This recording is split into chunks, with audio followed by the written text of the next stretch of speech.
Leo nataka niongee na wale ndugu zangu wale ambao sema wewe nyinyi kazi yenu ni kutaja tu watu, mnashughulika na mambo ya watu, hubirini Injili, mhubirini Kristo, sisi tunawahurumia sana sisi.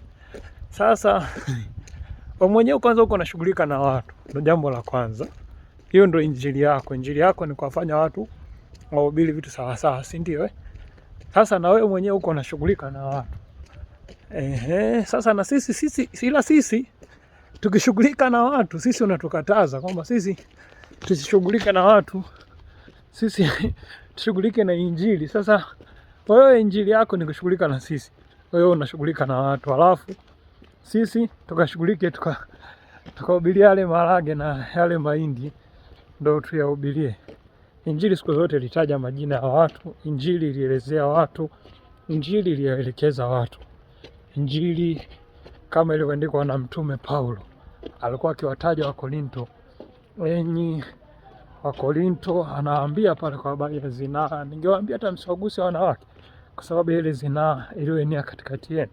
Enyi Wagalatia, msio na akili, ni watu wale. Sasa nataka tuhubiri injili hivi, injili ambayo haigusi watu. Injili nini? Injili ni uwezo wa Mungu uletao wokovu. Kwa hiyo kani uwezo wa Mungu uletao wokovu, utaleta wokovu wapi? Lazima wokovu utaletwa kwa watu.